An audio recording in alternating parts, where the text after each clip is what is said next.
Hi everyone, Bill Sheridan with the Maryland Association of CPAs. Today we're going to talk about sustainability. Now, what do we mean by that? I think there's a misconception among a lot of folks that sustainability is just all about being green, and certainly that's a big part of it. But we're business folks, and anything that we do has to make good business sense, right? And that includes being green and environmental issues and initiatives that we take up along those lines. So the question then becomes, how do we turn sustainability into something that makes good business sense? And Jennifer Elder actually has some ideas about all that. Jennifer is a CPA. She is an MACPA member. She's also president and founder of the Sustainable CFO.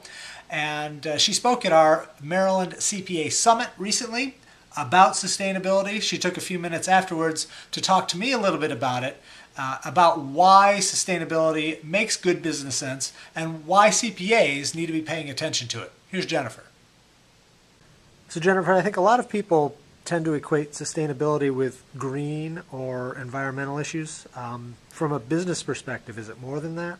It's a lot more than that. The definition I really like of sustainability is something called the triple bottom line, where you say a company is not just about its bottom line profit, but it's also about its social impact and its environmental impact. And it's like a three-legged stool, so that if you focus on one leg too much, if you're only all about profits, you're going to fall over. And there are lots of examples of large companies who suddenly got 100% focused on profit at the expense of their social or environmental impact, and it came back to bite them. Toyota most recently focused on becoming the largest car maker in the world, and they got away from their quality standards, and we know what happened there. So it's about the bigger picture. It's also about risk management and risk avoidance, of knowing what is out there in the world that actually could have a business impact on you, that you may or may not be aware of until you think about it through this lens of what is my social impact. Nike got bitten by that in the 1990s, where they focused purely on inexpensive manufacturing overseas. And then there was a report out of the middle of nowhere about child labor. And suddenly they had a huge PR problem. And they had to go back and not only fix the issue, but now they report on it on a regular basis, so that they had to correct what they were doing and report on it. And had they thought about it ahead of time, they wouldn't have had that huge issue. With the internet, when you have a problem, it hits like wildfire. But if you're ahead of the game, if you are fessing up front, that I know I have a problem and I'm trying to fix it, there's no story. On the environmental side, it's about looking at what are you doing to the planet, as well as what might the planet do to you. As resources are becoming scarcer and scarcer and more expensive, you need to address those issues and think about how that's going to impact your business. So on a positive side, sustainability is where doing something that's good for the planet is also good for your business. Walmart is a great example of that. They discovered that one of their largest costs was in freight, and in freight on laundry soap. So we used to buy the big bottles of liquid laundry detergent, like gallon bottles, and then suddenly they disappeared. And now they're half the size. That was Walmart telling their distributors, we figured out that laundry soap is 50% water. Why are you adding water for us to truck, and then we're putting it in the washing machine with water? So they had their manufacturers concentrate. That cut down the plastic by half that goes into the landfill. It also saved Walmart $18 million a year. So they're doing good for the planet, reducing the plastic in the landfill, but it has a great business benefit for them.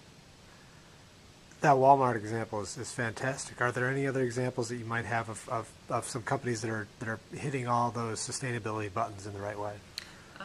Unilever is another example. Unilever produces soap, and they developed a program starting in India for the very poor sections of India to demonstrate the benefit of washing your hands. And they created a dye Just like when you go to the dentist and the dentist wants to show you where the plaque is on your teeth, you put a rinse in and things turn red. They came up with a dye that you could put on your hands and it would show where all the bacteria is. This is bacteria that creates dysentery and just evil things that kill people. And they don't have the medical facilities there. So they started this social program to teach people about the benefit of washing their hands and the benefit of soap. They then brought over itty-bitty little packages of soap like you get in a hotel, and they were able to sell those because they demonstrated the benefit of soap. And now the third world is their leading growth area because of this social program. So they're doing good for the community, helping decrease the amount of death due to disease in third world countries, but it's also improving their bottom line. That's fantastic. What do CPAs need to know about it? Why should the profession kind of care about this issue? Two reasons. One, because it's good for business. If you start being creative and thinking outside the box, you there's more innovation. From an employee retention perspective, the Gen X and Gen Y employees, they cut their teeth on recycling. That was their chore to get their allowance. So recycling and an environmental impact is important to them. Also, to graduate from high school, they had to do a volunteer project. So they're used to volunteerism. There are a variety of studies that show that an employee who believes they are working for a socially responsible company is 50% more likely to stay. And when this economy turns around and jobs are available, you're going to need every reason to keep your employees. So it's good for an accounting firm or a CPA to know that. Also, for a public accounting perspective, there's new reporting services there because companies are starting to report publicly. It's not mandated by the SEC yet. It will be. And then there are assurance services that you can vet what a company is saying.